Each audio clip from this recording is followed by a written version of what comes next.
ishimwe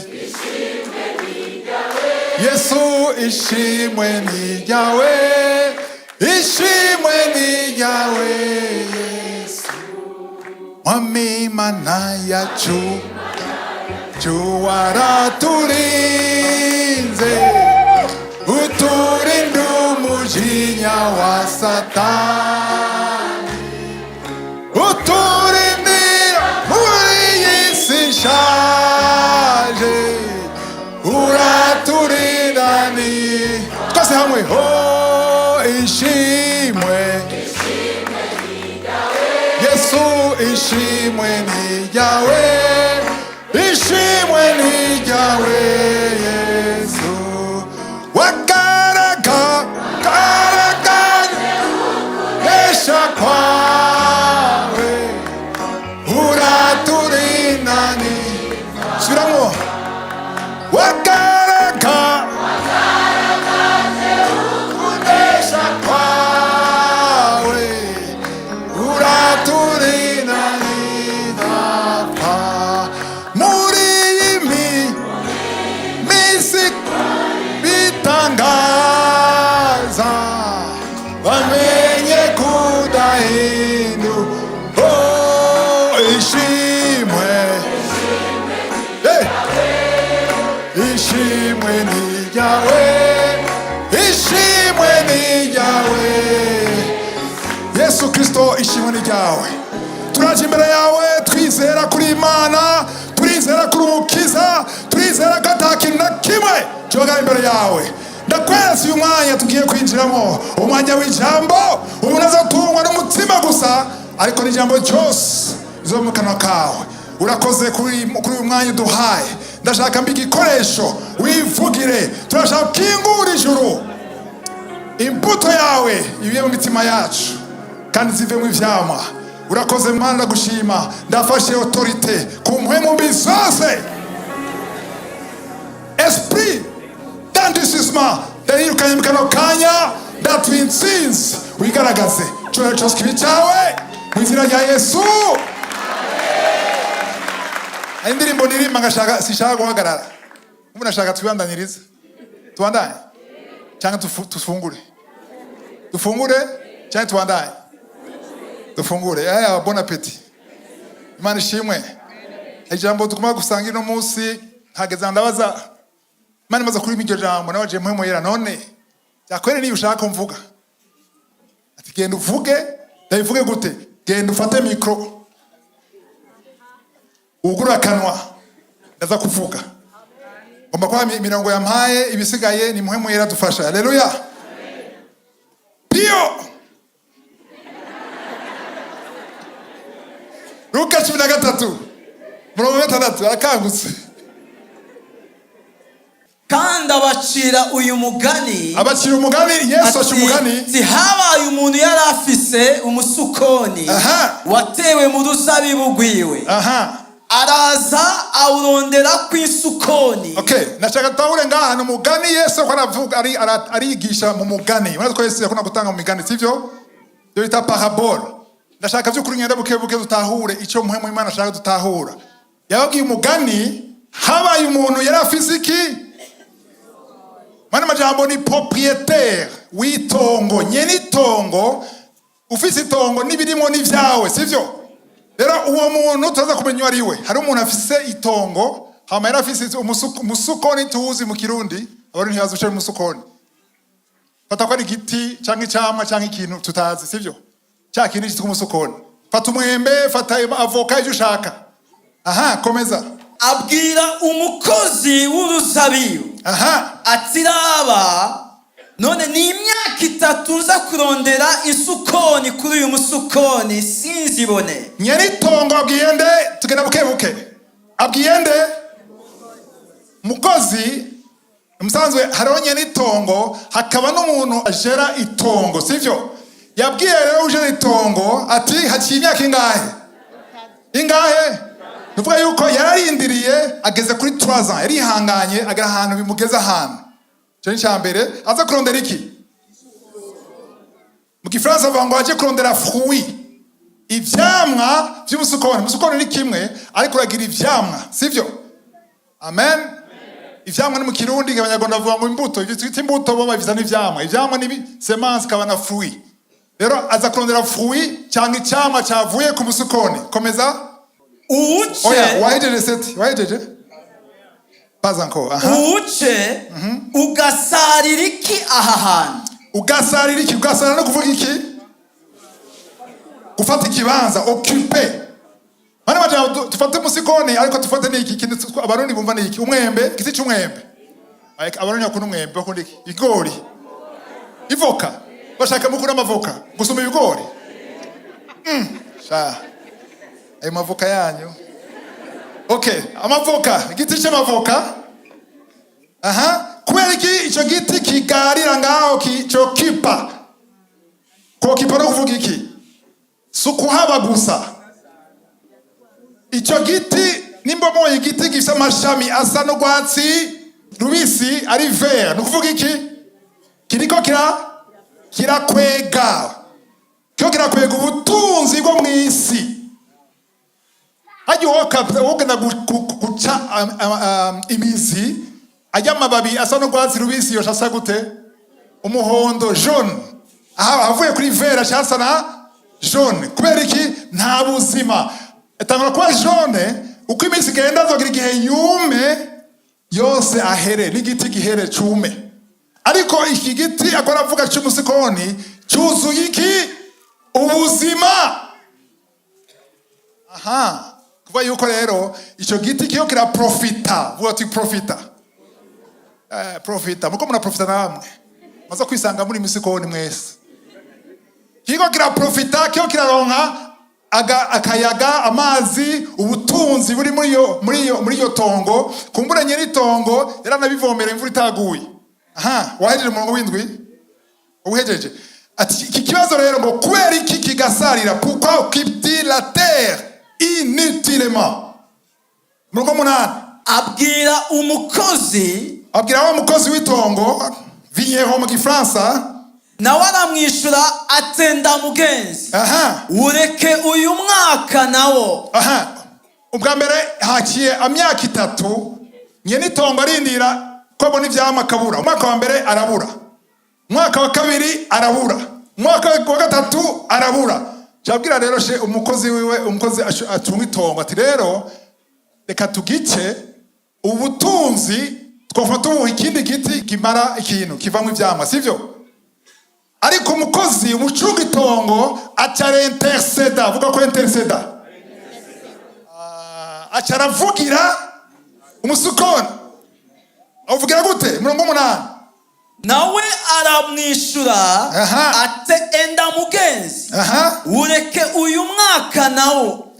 Ndaworohereze ndawutabirire. Uyu muntu yatraduje Bibiliya yamavuga ngo mugenzi ahari Seigneur ngo mugenzi. Seigneur si umugenzi ni mwami. Hari umugenzi n'umwami. Mugenzi n'umufukamira. Ako mwami uragira gute? Hanyuma ngo mugenzi cyangwa mwami ngo reka laisse encore cette année. Mu Kirundi umwaka nawe. Amajambo ndaguhaye bonus. Ndaguhaye repêchage. Abanyeshuri bacu bavyumva. Ndaguhaye chance yo kwikosora kugira ndabe ko hari ikintu no kwamura kuri umusukoni. Kuko umusukoni ntiyawuhoye ko utagira amababi. Urafite amababi. Ubuziki ko amababi utayagira urarisha none urinka. Amababi afasha giraffe. Ugiye muri Kenya ahantu hari amagirafe usanga ugeze zose yanganireha. Usanga ko ari amababi. Kandi ikaryoherwa. Ariko lion wapi nta babi. Irashaka nyama. Sivyo? Ashaka ivyamwa rero. Wari umurongo w'umunana uhejeje? Yayisavye ngo mu mwaka umwe azogira gute? Hanyuma ni wama isukoni. Bizoba ari vyiza. Wari 9. Banzo heze witi ngo nzogira gute? Witi. Ureke uyu mwaka nawo.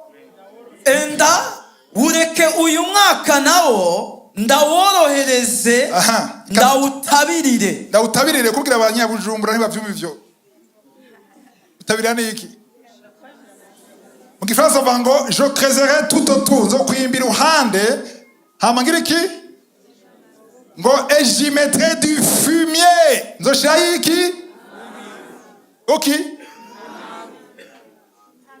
intabire cyangwa amase sivyo rero fumier intabire vuga uti intabire hey birakomeye no muzi murongo w'icenda rero ari wa nyuma hanyuma niwama isukoni bizoba ari vyiza ariko nutama uzowuca w'icenda avuga ngo peut-être vuga uti peut-être à l'avenir donnera-t-il du fruit sinon vuga uti sinon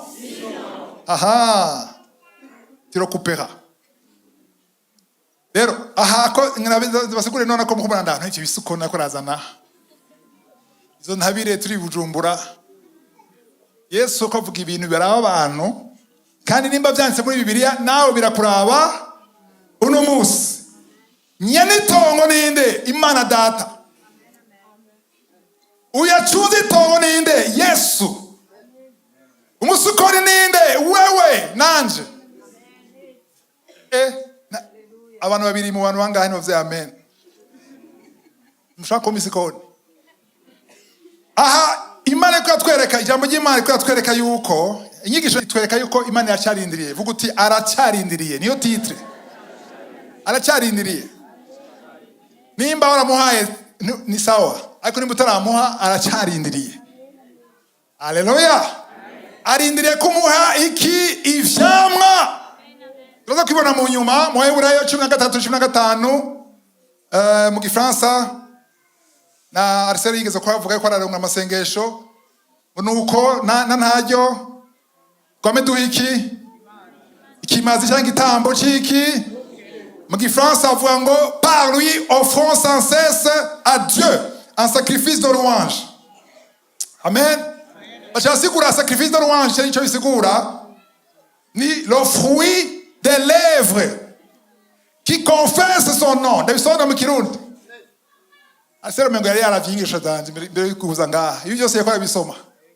le fruit des lèvres ni vyamwa mu Kinyarwanda muri Kinyarwanda bavuga ngo imbuto ziminwa le fruit des lèvres ivyamwa vyiminwa vuga uti ivyamwa vyiminwa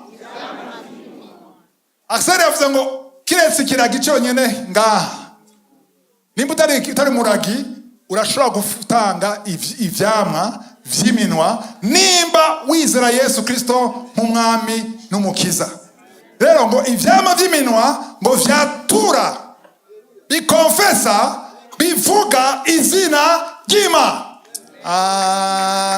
bikomgira abantu bashasha muri bashasha mwebwe mu ndwi yazokwiza imyaka 10 muri kanguka haleluya maze imyaka 10 ndabisubiramwo ikimazi cy'amashimwe kirazira kugira gute ariko tukiriki dushime muri vyose apana muri vyiza gusa dushime muri vyose kuba nicyo kimazi gihimbara Imana cyo Imana avuga ngo uhoraho agira gute Zaburi 22:3 agira gute apana aregera amashimwe apana arunguruka amashimwe apana araryoherwa amashimwe apana arumviriza ariko agira gute amanura intebe yiwe amanura trone yiwe akabwira abana ati eba gera murabe bindi aha niho ndi ni adresse yanje niwankenera usanga ngaha nimba ushaka ko ndiho aza muzima bwawe ugurura kano kawe utanga ikimazi haleluya nimba utarekuramo amashimwe uri kumuha imidodombo cyangwa urafunze umunwa urafyuye umunwa cyangwa ukura buda nagukoreye ukundi kumemba ndabiheba nawe iheba aracakurindiriye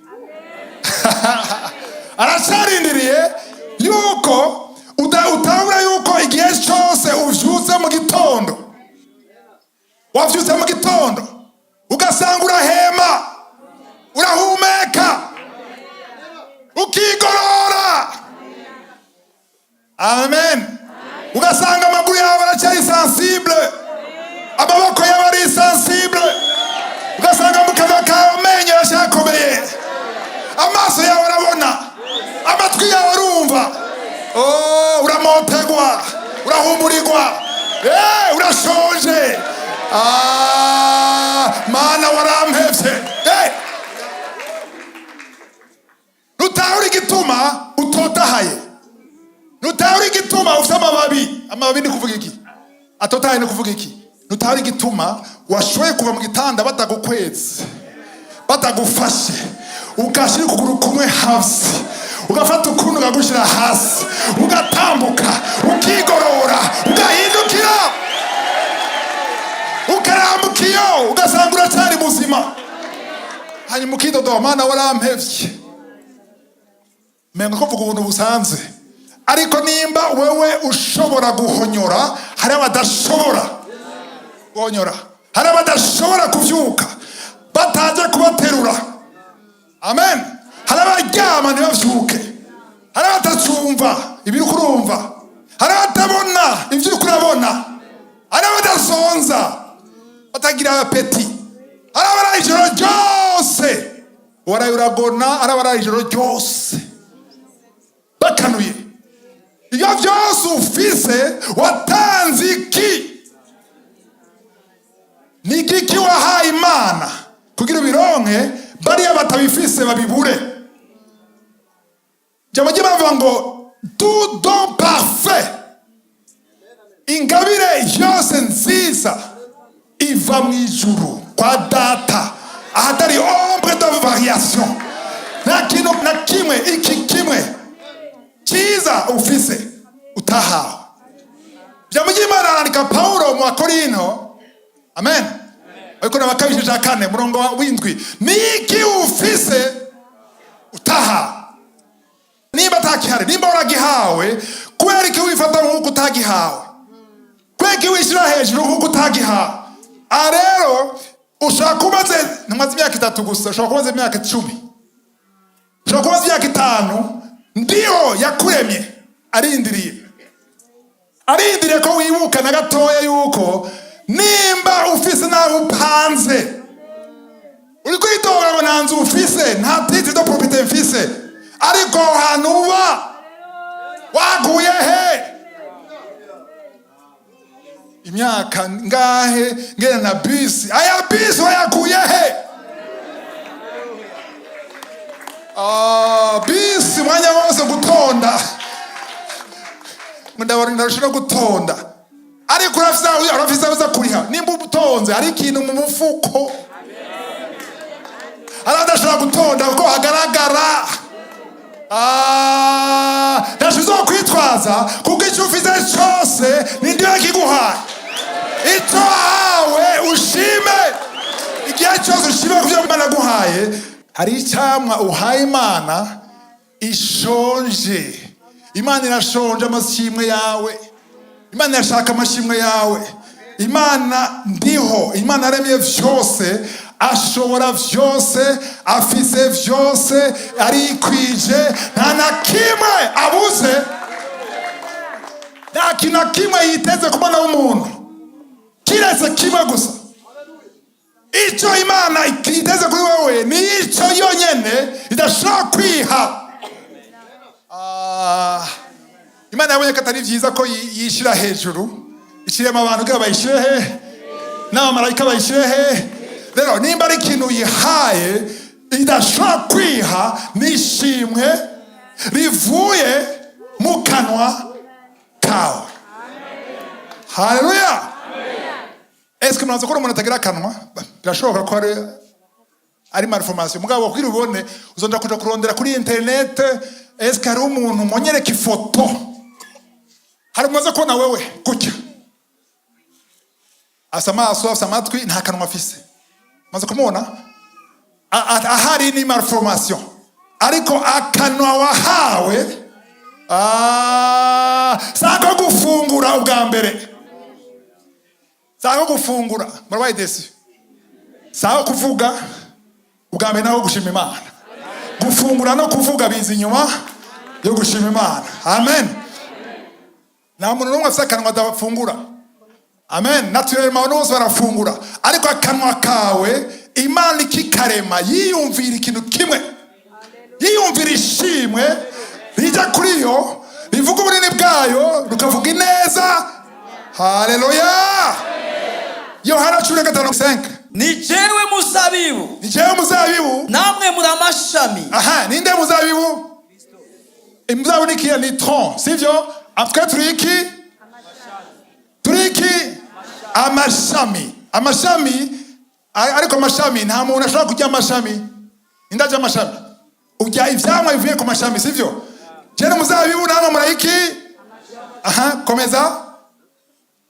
Uguma muri jewe. Uguma muri nde? Pastor, barika abantu. Uguma he? Mbega muri we? Uri muri araryoherwa ego. Vuga uti uri muri we? Okay, uri muri we rero uzuravuga amen. Ya. Kuba muri Yesu biraryoshe. Nimba uri muri Yesu ugira gute? Aha, ugumemo nuveyo. Soma rero pio. Uguma muri jewe. Uguma muri jewe. Nanje nkaguma muri we. Nanje nkaguma muri we. Uwo ni we yama cyane. Aha, nibagira gute? Apana kwama bisanzwe cyane. Haleluya. Kubera iki? Kuko ataco mubasha gukora mutamfise. Sans moi vous ne pouvez rien faire. Ata Yesu navyo ushobora gukora. Haleluya. Umiza nibavuze ngo ngo sans moi tari jewe simushobora kuvuga ubutumwa, suvuga ubutumwa gusa. Nta kintu na kimwe ushobora gukora ata Yesu, atafise Yesu. Cyo tubayije mu Imana bivuga ngo abantu batarakira Yesu, batarakizwa barapfuye. Igitutsi. Ahora yavuze ngo kera tugize gute? Tugifuye ariko turi bazima. Ubu nabuzima muri Yesu. Amen. Maze kwakira Yesu rero ubaye muzima, ubuzima buratanguye. Ikana werekere dusure mu mfukoni wacu. Mariko 11 murongo 12. Mark 11 verset 12. Bukeye bamaze kuva i Betania yumva arashonje. Ninda shonje? Ninda shonje? Gira mugenzi wa tarashonje. Haha. Arashonje. Aha yarashonje mu mubiri, ariko no Musa ashonje mu mpwemo. Ashonje ki? Amashimwe yawe. Jena maze kubitahura byo gusonza. Haleluya. Hari inyigisho yigishije isa na nourriture de Dieu, imfungurwa z'Imana kuri YouTube. Iri kuri YouTube, imfungurwa z'Imana. Muzoyumviriza. Amen. Maze kubitahura yuko Imana canke Yesu ashonje amashimwe yanje, naciye mvuga nti ndashaka ntagire umunsi n'umwe uzosonzana n'umunsi n'umwe. Abo ngaha ntibabitahuye. Basamaye. Ngene ko yabegereye hariya ku muryango. Subiremo. Abo ngaha mwabyumvise? Reka nabwira bahariya. Umunsi nahura yuko Imana ishonje amashimwe ava mu kanwa kanje. Haleluya. Vuga uti amen. Naciye mbwira Imana ndashaka mu mwaka wose iminsi 365 yose niyagira umunsi n'uyu usonzana. Baravyumvise? Ariko mwumva iteka dufise yo gutegura imfungurwa z'Imana. Imana irashonje, Yesu arashonje, hari ikintu aje kongera muri wowe agasanga ibyidodombo. Yesu ashonje agira gute? Nonga 13 akiri kure abona umusukoni uri kwa mababi. Wa musukoni uragarutse. Bwatwe tubona ivoka siko? Uvuga umusukoni tubona ivoka. Bandanye. Arawegera ngo kumbure yogira ico awusanga ko. Kumbure, ikintu cya kumbure navuze ni sishaka ko Imana izovuga nagiye kwa Kristo kumbure. Sishaka ko izovuga kumbure. Azovuga tegeye kwa Kristo ko ndamusi. Ninashika. Hariya niho hantu hanje. Niyo ngasarira niyo ndagira. Shaka were gukimbera ndiho. Ubwira uti ingi wanje naco nubwo bakurese ndari. Hariho kwitandukanya n'abandi, kwishira ku ruhande. Haleluya. Muri ku murongo n'abandi bihumbi mwese murasa. ariko wagira umuntu ahaguruka ngakiruka hariya ujya nibiki protocole arakomeye neza uya muntu yitandukanye n'abandi. Hari abantu bari ngaha jewe nzi ntarabona n'ubu mwanya maze ko navuga, ariko umuntu yohaguruka bewe ari ngaha wewe uratandukanye n'abandi baricaye nawe urahagurutse itandukanye n'abandi. Haleluya, haleluya. Akiri kure wawe akiri kure abona musukoni uri kwa mababi yagira gute awegera avuga ngo kumbure yogira icyawusanga ko mumve yuko umusikoni sigiti ni wewe kandi sivoka ni wewe. Imana kana ikintu gukurako nta mafaranga yawe gusaba ko iratunze. Amafaranga yatanze urayije Imana icubahiro, ariko niyo yaguhaye. Ubutunzi ufise niyo yaguhaye, akazi ufise niyo yakaguhaye, iyo nzu nawe itanga niyo yaguhaye, ariko amashimwe ni decision personnelle. Nimuvyumva, amashimwe ni wowe uhitamwo. Natahuye yuko ufise ingya ushaka, izo ngenda zifise iwanje sigareko zikuma muri frigo zimwa zishushe ziteze.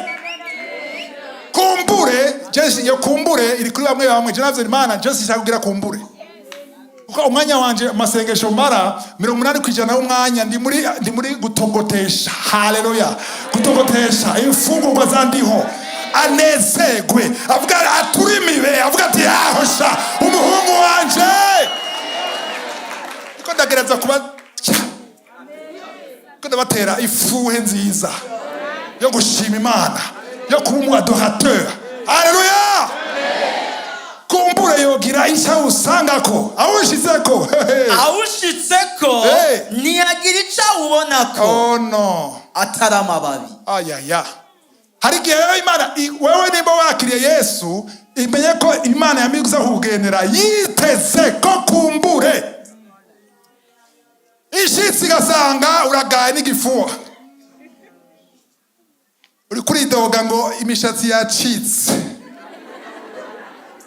akayobe kagiye amabuto amaguru yanje yagiye uko uri kubazwa n'amababi yahinduye forme, ariko Imana nikeneye ayo mababi. Ikeneye iki? Ivyamwa biva he mu kanwa kawe. Ashitse agasanga gusa amababi, asanga amafacture kuri doga he mafacture yanje Imana. Kumbe urafite amafacture bon chance dari halwa kumbe urafite ahuba wahabaye gute wowe urumva cagiye warigeze kumezagira no singikumezagira none ko washundeka nuko izo mpemu uri kurahumeka wazikuye he none bose si bose bahema abantu soma bawe niko bavuga. Sasa apagani bana milliardaire no jero milliardaire ahuzuye amababi yagaye mababi kugira gucya kaya kaza gira gucya asanga amababi hanyuma piyo asanze amababi shagira gute kuko kitari igihe cyo kwama cy'umusuko. Aha rero ikibazo kasubiramo kana kuko kitari igihe cyo kwama cy'umusuko. Urumva hari igihe abajya imyembe hari imyembe embe dodo murayizi kuri stera twagenda kariya dufise amabuye twariye midi twari dufise amabuye yo gutera imyembe kandi twariye muhira kuryoherwa gusa kubita umwembe gakoroka mego ni coupe. Ariko ivyo vyaba hari amasezo biba n'igihe bitaba. Kweki bitaba hari igihe cy'imyembe hari igihe cy'ibigori. Ibigori vyera ryari ameza ya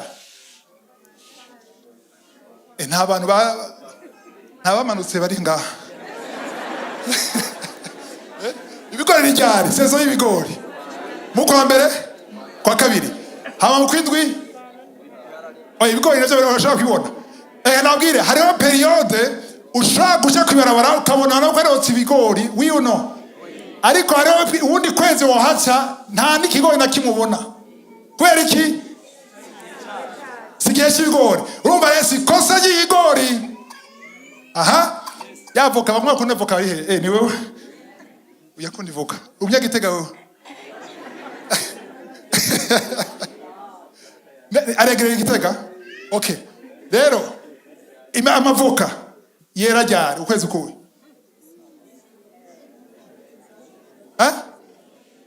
Okay, mbwira igihe amavoka ataboneka, igitu atavoka nimubona. Muki, muko umunani nta voka nimubona. Okay, dufate rero ko Yesu yaje Gitega. Yesu yaje Gitega, aragiye y'Ibihanga.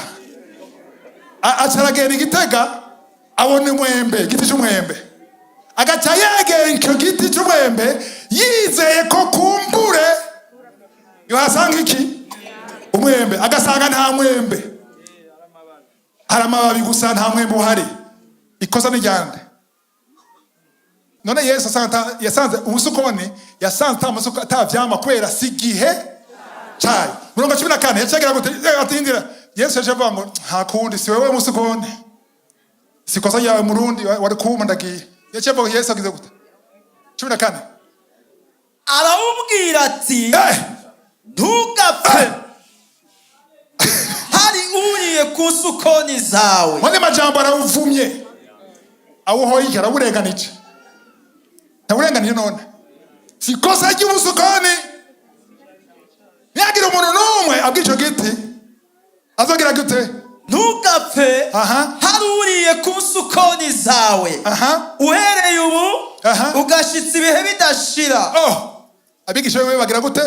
Baravyumva. Ayini mavesa avuga ngo iramodi, yaravumye umusukoni kora Yesu arashonje, umusukoni nta vyamufise, kasi kosa ryawo si gihe cyavyo. Yesu none arenganya? Aha rero bitwereka yuko inyigisho ntihagaze ku musukoni, ihagaze ku muntu. Biratanga gukomera rero, muko muratahura. Ibi ni biraba umusukoni, ko yawe yaba umusukoni, uwo musukoni arawurenganije, sivyo? Rero umusukoni nimba ari wewe cyangwa nimba ari jewe, bisigura yuko igihe cyose azozi wanje nta excuse. Nakuvuga ngo sigiye, no. Imisi yose kuva ku kwezi kwa mbere, kuva ku munsi wa mbere, kuva le 1er janvier gushika le 31 décembre, igihe cyose Yesu aje ashaka gusanga ikimazi cy'amashimwe kiva mu kanwa kawe. Shobwira ako ga Yesu ako wenoza gushima ni ngorane ifiti. Urashobora kubona ngene amadeni ya ndembeje kukazi bankuye byanse uriya mutipe yampevye, nta siguro ihari, kuko Yesu ntiyakovuga umusukoni, yakovuga wewe. Igihe utazazoza gasanga imyidodombo, suva ngo arakuvuma, niwe wikwegeye umuvumo, kuko kwidodomba vyugura umuryango Satani, nivyo twita imivumo. Ndashobora guhagarika ngataha. Haleluya. Gacerere mwese yisuzume, mbega yaje asanga iki majambo yawe? Iyo uri mu bagenzi bawe uvuga iki? Iyo uri ku kazi uvuga iki? Amen. Simvuze ngo wibeshe, simvuge ngo uvuge ibitari ivyo. Urashobora kuvuga ibintu biriho ukabivuga mu buryo bw'umuntu afite kwizera. Amen.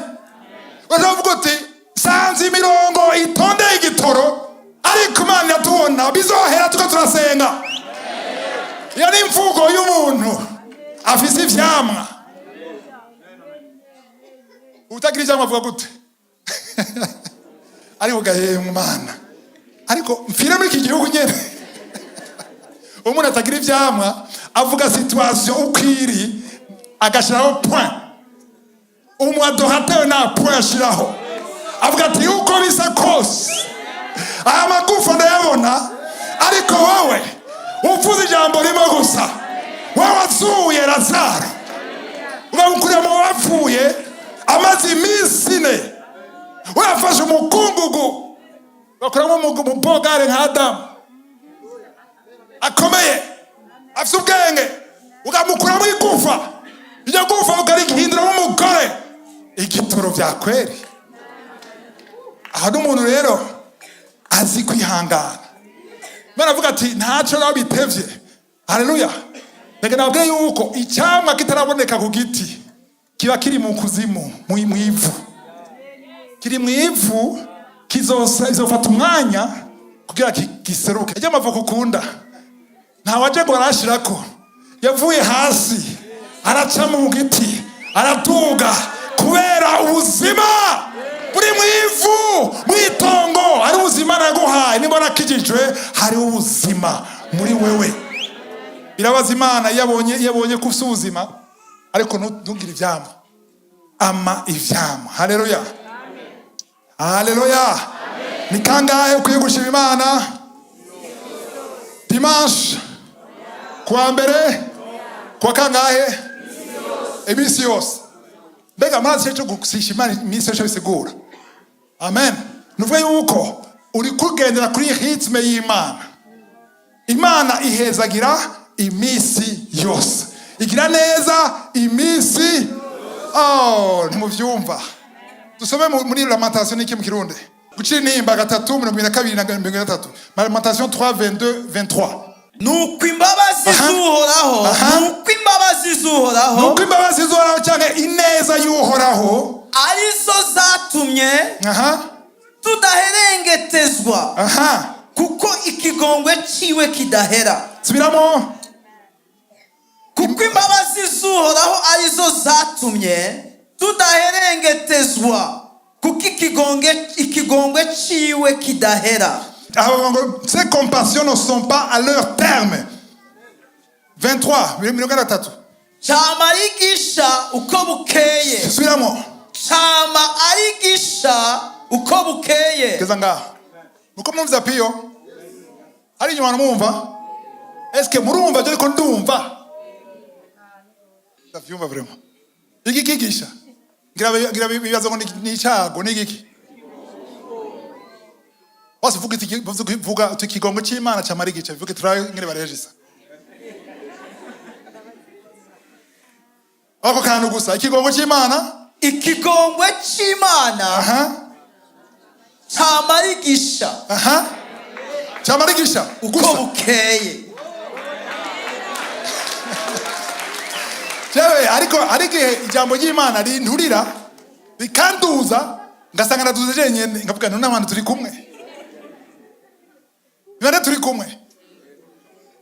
None ikigongo cy'Imana muravyumva. Nukuvuga yuko ikigongo cy'Imana gira mu bitahure. Cyo to mutavuga bamwe batavuga amen. Ikigongo cy'Imana canke compassion canke imbabazi z'Imana nukuvuga yuko nuriko ura subisa les conséquences zijanye n'ivyaha n'amakosa yawe. Nukuvuga yuko hamwe Imana yoziragira tic tac ku makosa yawe ikubita ihushura. Ntanumwe ari buzima ngaha twapfuye twese. Rero hari ibintu byinshi yihanganira kugira ngo kumbure, vuguti kumbure. Imana yacarindiriye. Irarindiriye nje gitubita guhushura. Parce qu'il a vu ati birashoboka. Uriya munye n'umuvazayo yavuze ngo reka nshireho intabire ni iki? Ni inyeriko ndabaha ni ijambo ry'Imana. Reka mshiremo ijambo ry'Imana, shiremo ibirungu, shiremo amase kumbure. Rero ijambo nk'iri sa bonté qui se renouvelle, ineza y'Imana cyangwa imbabazi z'Imana ngo buri uko bukeye nuvuga yuko hariho imbabazi za samedi ejo haheze. Avyumva? Izo mbabazi z'Imana kuri wewe samedi ejo zararangiye. No musi gitondo hazutse zishasha. Zijanye n'uno musi. N'ivyo uzagucamwa vyose. N'ubuzima bwawe bwose. Ariko rero irakubikiye imbabazi za lendi zo kuwa mbere. Nizirasohoka. Zirabitse. Umunsi utanguye uvyutse za mbabazi za lendi ziravyuka. Pio, bavyumvise swirusomere. Aho kanyuma ikigongo cy'Imana cyangwa imbabazi z'Imana, vuga imbabazi z'Imana. Imbabazi z'Imana zamarizisha uko bukeye. Uko bukeye, uko umunsi uje mushasha. Ntibiraba ibibazo wagize muri kahise. Ariko imbabazi z'Imana nimba warakijijwe nivyo n'abapagani baraziprofitako. Ariko mission ya mbere ni wewe. uzuye Imana. Yesu yavuze ngo abapagani ndabaha izuba, abatizera ndabaha imvura, ndabaha n'amafaranga, ndabaha ibyo byose, sibyo? Ariko abantu batizera bakora profita, kuko akabwa karonka iki? Tuvunguka. Umwana aronka iki? Wewe uri umwana, ni wowe uri umukate, ariko abandi. Haleluya. Shakubwira none ko afise kwa milliardaire ba mbere ari abapagani. Ejo nakora soma bavuga ngo twaronse ndabisomye. Twaronse umuntu w'inyama n'amaraso afise akwije 1000 milliards, 1 trillion de dollars. Yitwa nde? Elon Musk. Yara kuri 500 milliards de dollars. Tesla, société yiwe bamuhaye salaire ya 1000 milliards, 1 trillion. Murakangutse? Aya mafaranga nutuvunguka udafise Yesu. Udafise Yesu nutuvunguka, kuko bitebuke azopfa, uzofa, nzofa, tuzofa. Niba wapfa udapfiye mu mwami, shaka ufe ufite 1000 milliards, ugenda he? Genom.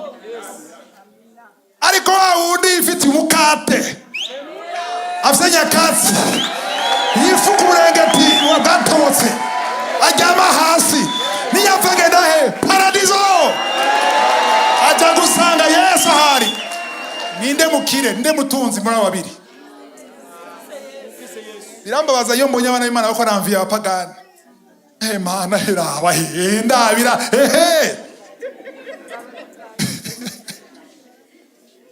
yaba bazi ibyo bufise nibo bobamviya. Amen. Umusamariyakazi yabwiye Yesu ati wewe uja kuza kunsaba amazi. Yesu aravuga ati yabuze uwundi jewe niwe wonsavye, kuko amazi yanje, ayo mazi kuri gicimira, ayo nuko murimba uyanyoye ejo uzokenera ayanje pura vie. Niba yanyoye iwanje uzobaho ibihe bidashira. Ninde mutunzi ngaho? Mutunzi wa mbere ni umuntu afise Yesu gusumba ivyo bintu vy'isi. Amen. Haleluya. Nicyo gituma yavuze ngo Yesu avuze ngo aragowe umutunzi atazotunga kubw'Imana. Barahasomye Lazaro, le pauvre Lazare, sivyo? Aragowe umuntu azotunga cyangwa azokira adakize pour la gloire de Dieu. Mwana majambo, amafaranga Imana izoguha c'est pour la gloire de Dieu. Amen. Kumva ko imbabazi ari zishasha. Haleluya. Niyo itahura uzosiga senga uvuga ati Mana ku gitondo ndashaka imbabazi za lendi. Haleluya. Yesu sa namwe saiza amardi ndirendi. Ndashaka film abantu ko rankurikira no kuri YouTube. Isengesho ryari hinduke umaze kumva ino nyigisho. Haleluya. Uhindure ngene usenga. Nuza gusenga ngo none ga Mana ryari. Uzogeza ryari. Abandura bahezagira. Nakugize iki? Ibuka ko nagukoreye basi, nako kibuke basi. Imyaka irabaye myinshi, baritwengera abapagani. Uri kuriyimbira ikinogo kinini ucamo, uri kurifurira. Wewe nyene nagufurira, ni ukurifurira. Kwifurira munavyumva. Gushaka kwivu wimba Satana akora kongorera ati kubita heba. Umugore wa Yobu yambwiye ati fuma iyo mana yawe upfe. Iyo ni langage ya Satani akubwira ati non ça c'est injuste, gute ushobora kumera gute, ntuvyemere quand même. Amasengesho yawe ubyera shobora cyane shobora cyangwa ukora ibindi, Satani yaguhejeje ngaho. Haleluya. Imbabazi zayo zamari zishasha buri munsi. Imbabazi za mardi zirahari, nimba uzobukihari zirahari, iza mercredi zirahari. Ikibabaje no kizi rero nuko uriko idodomba kandi imbabazi zawo munsi zihari. La bonté y'Imana, nabwire nimba ushima Imana uzokama wibuka kuvuga imbabazi z'Imana, ineza y'Imana. la bonté de l'Éternel. Haleluya. Igihe cyose muri Bibiliya bavuga ineza y'Imana, Imana ntiyihangana. Nubwo atanakimubona kibaye kuri wewe, ariko Imana ntiyihangana yuko uravuga ineza yayo. Kubera iki? Kubera uvuze ineza yayo, ikibona umutima ushima. Turebe mu ishusho y'Imana, sivyo? Abantu badashima baraca intege, sivyo? Nicyo canke sivyo? Nubwo wakoreye Imana ijambo merci, merci, urakoze, ikuta iki? Kuvuga ngo urakoze. Wahaye umuntu atavuze urakoze, urashobora bisigura. Iyo umuntu atavuze urakoze, urashobora bisigura. Bisigura iki? Ha? Murashima mwebwe. Nodashima bisigura iki? Utavuze urakoze bisigura iki? Umuntu yagufashe, arakurira amashuri y'umwana, arakurira voyage, uragenda n'umuryango wawe uragenda gutembera, umugore wawe ashaka kubyara, arakurihiye, byose arabikuriye, facture byose, hanyuma ugacavuga ucura abahigi ugacugenda. Bisigura iki? Ha? None ugaye kandi wabyakiriye, ugaye ntiyakira. Udashima bisigura iki none? Ni gute ubona uwo muntu yabikoze? Ni gute ubona uwo muntu yabikoze? Yakoze ibyo ategerezwa gukora. Nimba ikintu Imana idashaka kumva, nuko ureka Imana ko ikoze ibyo itegerezwa gukora. Haleluya. None sivyo. Hari nkunda kubabwira mugenzi wanje kera gose, nkiri muto, yambwiye yatwa dukijijwe, ambwiye ati no yakora yidogera papa wiwe. Ambwiye none papa wawe ntabangena kuri amashuri, ntabangena nambwiye ngo byare ngo teza kubikora nyene. Igihe yambyara twari kumwe. Ukorere ko abantu bameze gutya imbere y'Imana. Siyo ndemye none. Imana yacu mu bintu byose y'agaciro, iragaciro, ishimwe iva mu kanwa k'umwana w'Imana. Gushima Imana kuyaguhaye no kuco iri. Amen. Abanyefeso 5:20. Efesiens 5 verset 20. Imana data wa twese muyishimire vyose iminsi yose. Muyishimire iki? Vyose iminsi. Vuguti iminsi yose. Kuva uno munsi abantu bumvise ino nyigisho, kuva uno munsi uzorabe gushika dimanche. Ugeze dimanche iza ku munsi w'Imana, ku cyumweru gacura inyuma, kuwa mbere narashimye, kuwa kabiri narashimye, uzogira exercice.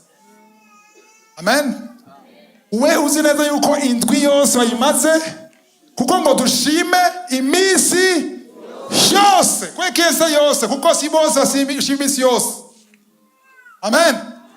Abakristo benshi basanzwe na bari ordinaire badakanga Imana, barashima Imana ibahezagiye. Kweki bidakanga Imana ishima biranezera, bien sûr biranezera Imana, sivyo? Biranezera Imana ko ishima iguhezagiye. Igituma bidakanga Imana, igituma itayikanga, uko bashaka kumenya igituma? Bashaka kumenya igituma? Cyane, ndavuze ngo cyane. Imana muhezagiye. Ikane yabirujya nyene. Amen. Ni kubera uko washimye ko waronse diplome, uko washimye ko waronse akazi, niko n'abapagani benshi bashima. Murumva? Umuntu atarakizwa atazi n'Imana, yibera mu kabari, yibera mu busambanyi, ngo yo Imana ishimwe mwana wanje. Oh Mana urakoze. Ari n'abashima ko bagiye kwiba ntibafatwe. Rero gushima kubera circonstance. Yesu aravuga ngo niwakunda ugukunda. None ushaka ntangare. N'abapagani, n'abatize, n'abatazi Imana, umuramukunda kenshi nawe aramukunda. Ariko niwakunda umwansi, niwasengera umwansi, niwahezagira umwansi, witandukanije. Imana akunda abantu bitandukanya. Kwitandukanya vyatira attention y'Imana. Imana ishimwe. Cyo gutuma Yesu yakora agenda arahagarara abantu musita bamukorako, bakwega impuzu, bamwe bamufata ku rutugu, Acarahagarara. Stop. Bose baramuraba reduce. Nibiki? Hari umuntu apana Francita ampozeko. Petero sinzi ngene byagenze n'abari Ndereya Yohana chefu cyagoranye mu mutwe. Arakano umuntu yambere yamavugana inde muri bose. Porte parole. Mwami. Uvuze ngo gukozeko cyangwa ushaka gusita twese aha tubona twese twagukozeko kwereka yavuze ko icyo vuga gute hari umuntu ankozeko numva iki hari gukorako no gukorako hari wankozeko mu buryo butandukanye nubwo mwebwe mwagize gute mwankozeko niba ushaka kwatira attention Yesu gira ibitabye abandi bose atagira gira ibitandukanye n'iby'abandi uvuga uti iminsi yose n'igihe bimeze nabi n'igihe ukwiye kwidoga ntiwidoge ukabwira Imana n'ukuri ukabwiza ukuri ndababaye washaka no kurira urire ntuyafata amarira ureke urire rira ariko ntiwidoge nukurira ubwo Imana ndababaye ariko ndazi kutabesha amasezerano yawe niyo kandi uri Imana nziza sinahura ivyo ukora vyose ndatahura bimwe gusa ariko ivyo natahura ariko nuko nabitahura uguma uri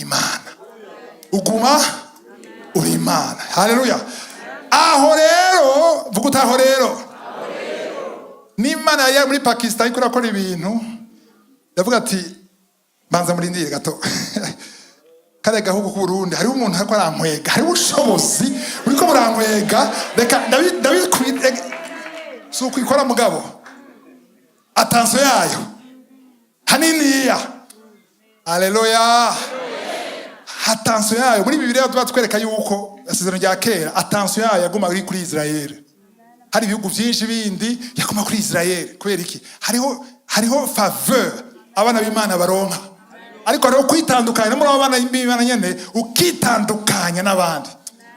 Murongo wa nyuma Zaburi 34 murongo wa mbere sitwara wa kabiri mu Kirundi je mu Gifaransa ni bavuga 1 à 2 sinzi tuma murongo wa mbere Zokwama mimbaza uhoraho ibihe vyose Nzokwama mimbaza uhoraho ibihe vyose ishimwe ryiwe rizoba mu kanwa kanje urudaca kasubiramo kana ishimwe ryiwe rizoba mu kanwa kanje urudaca urutagira gute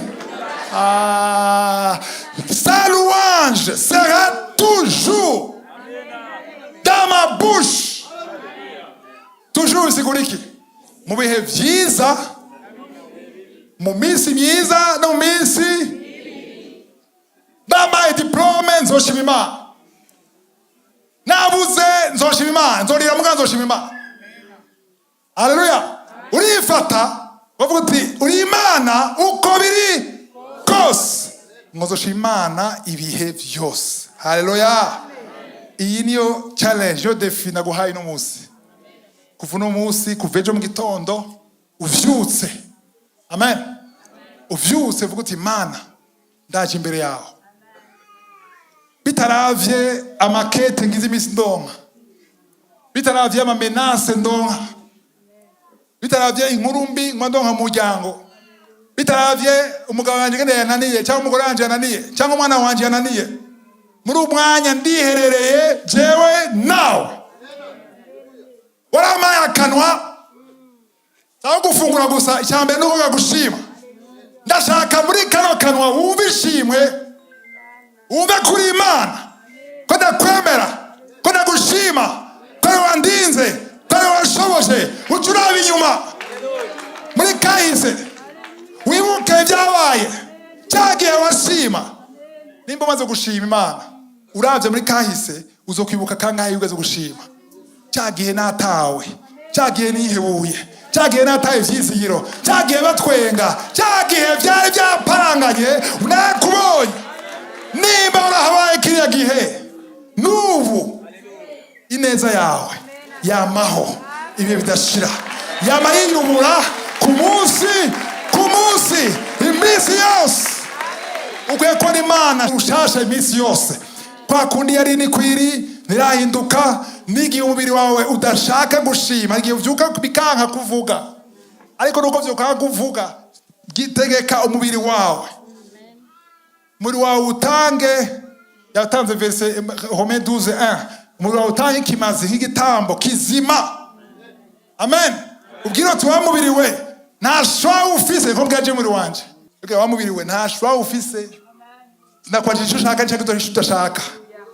Ndashaka uje munsi y'uburongozi, utegekwe, uhimbaze Imana. Kuko udahimbaje Imana ntiwari kubaho wowe, ntiwari gufungura, ntiwari kubaho, ntiwari gushobora no kuvuga, ntiwari gushobora no kumva. Ariko Imana ikwiye amashimwe ibihe byose, iminsi yose, indwi zose, amezi yose, imyaka yose, ubuzima